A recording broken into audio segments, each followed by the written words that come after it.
Episode 3 जहाँ एक war के साथ स्टार्ट हुआ था और एक वॉर के साथ एंड हुआ था, वहीं एपिसोड 4 कैरेक्टर्स की पर्सनल लाइफ और उनके इश्यूज को दिखाता है। वही लास्ट एपिसोड में जहाँ सर क्रिस्टन और रिनेरिया ने केमिस्ट्री सब्जेक्ट चूज़ किया था, इस एपिसोड में उन्होंने केमिस्ट्री का एग्ज़ाम भी दिया है।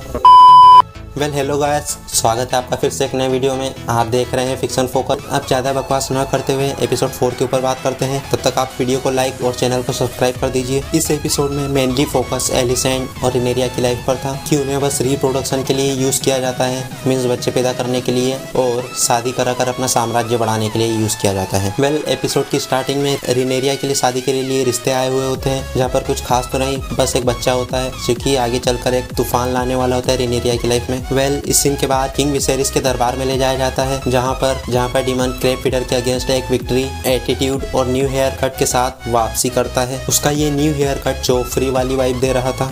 यहाँ पर इनकी बकचोदी चल रही होती है आपसी विवाद को लेकर, जहाँ पर किंग विसेरिस डीमन के क्राउन और उसकी विक्ट्री को देखकर उसे कहता है, क्या तुम अब अपने आप को एक किंग मानने लगे हो? डीमन इससे इनकार करता है और कहता है कि यह उसकी जीत नहीं, उसके राजा की जीत है और वह अपने राजा को सर्व करता है। इस बकचोदी के बाद टारगेरियंस का मिलाप होता है। यह सब देखकर दरबार में सभी लोग काफी खुश होते हैं, इंक्लूडिंग रिनेरिया। बस एक इंसान खुश नहीं होता है, वो है ओटो हाईटावर। इसके बाद जश्न मनाया जाने वाला सीन दिखाया जाता है, क्योंकि डीमन अपनी वापसी कर चुका है। ऊपर से 7 किंगडम्स में जो प्रॉब्लम चल रही थी क्रेब फीडर को लेकर, वह भी सोल्व हो चुकी थी। रिनेरिया डीमन की वापसी से खुश थी। वह किंग विसेरिस से बात करना चाहती थी, लेकिन किंग विसेरिस उसे इग्नोर कर देता है। फिर इसके बाद रिनेरिया और एलिसेंट की दोस्ती दिखाई जाती है। वह अपने आपसी इश्यूज के ऊपर बात करती है। एलिसेंट अब थक चुकी है, अब उससे और नहीं सहा जाता यह दिखावा। वही रिनेरिया भी अब 4 दीवारों के बीच और नहीं रहना चाहती है। इसके बाद डीमन का सीन दिखाया जाता है, जिससे रिनेरिया बात करने के लिए जाती है और वह वही नेकलेस पहन कर जाती है जो एपिसोड 1 में डीमन ने रिनेरिया को दिया था। यह देखकर डीमन को काफी ज्यादा अच्छा लगता है। रिनेरिया डीमन से बात करने की कोशिश करती है, उसे बताती है कि वह उसकी लाइफ से खुश नहीं है। उसका बाप उसे बेचना चाहता है अपना साम्राज्य बढ़ाने के लिए।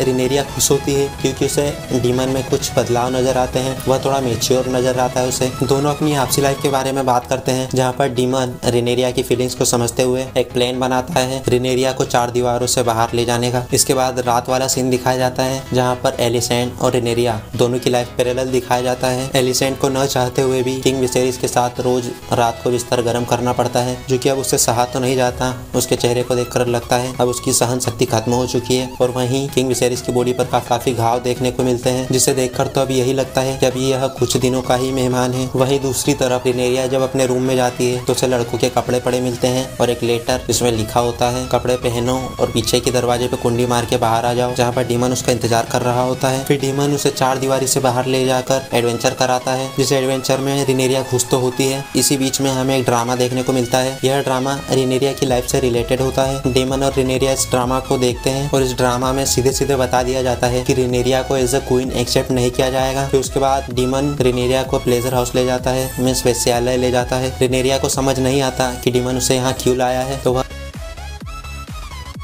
फिर यहाँ पर अंकल और भतीजी का एक सीन हो जाता है, मतलब गर्म करके ठंडा छोड़ देता है। वे दोनों हदें पार करें उससे पहले डीमन अपने आप को रोक लेता है। इसके साथ 2 रीजन हो सकते हैं। पहला यह कि उसकी एक वाइफ है मिसेरिस, जो भी उसका नाम है, और सेकंड रीजन कि वह रिनेरिया के साथ कुछ गलत नहीं करना चाहता। इसके बाद डीमन यहाँ से चला जाता है स्टेप स्टोन। पता नहीं ये ड्रैगन स्टोन को स्टेप स्टोन क्यों बोल रहे हैं। और रिनेरिया भी वहाँ से जाने लगती है, तभी उसे वहाँ बच्चा नोटिस कर लेता है। यह वही बच्चा है जो एपिसोड के स्टार्टिंग में आया था। रिनेरिया वापस अपने रूम में जाती है, क्योंकि सर क्रिस्टन को देखकर यह हैरानी होती है कि रिनेरिया अपने रूम से बाहर कब निकली थी। वो इस बात को इग्नोर करते हुए यह नोटिस करता है कि रिनेरिया दुखी है।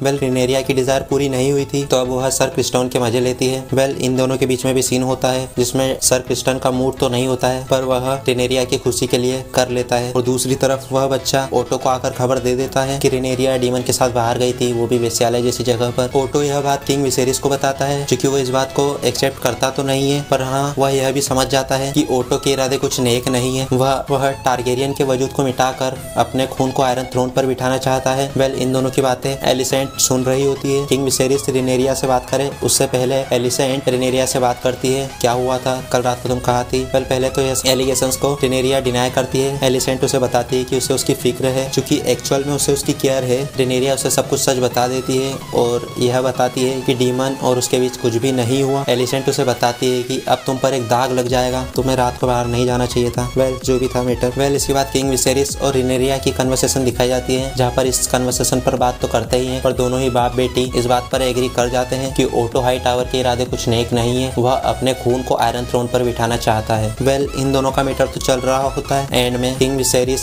ओटो का पत्ता कट कर देता है। मैं क्वीन की डेथ को भुला नहीं पाया था और तुमने अपनी बेटी एलिसेंट को मेरे पास भेजा मेरा दुख दर्द बांटने के लिए। यह सब कुछ कैलकुलेटेड था। तुम एक फेथफुल पर्सन थे मेरे लिए ओटो। ओटो का पत्ता कट हो जाता है और इससे चांसेस बढ़ जाते हैं कि इस सीजन का विलन तो ओटो ही बनेगा। बस पता नहीं क्यों टीजर और ट्रेलर क्लिप्स में तो एलिसेंट और रिनेरिया की सिविल वॉर दिखाई जाती है। वेल देखते क्या होता है। तो दोस्तों आपको एपिसोड 4 कैसा लगा कमेंट में जरूर बताएं। वीडियो अच्छा लगा तो वीडियो को लाइक करें, चैनल को सब्सक्राइब करें। अगर आपने वीडियो एंड तक देखा है तो आपको ह्यूज रिस्पेक्ट मेरी तरफ से, थैंक यू। वेल मिलते हैं फिर किसी नए वीडियो के साथ। तब तक के लिए आप मेरे चैनल पर कुछ प्रीवियस वीडियोस को जरूर चेक करें।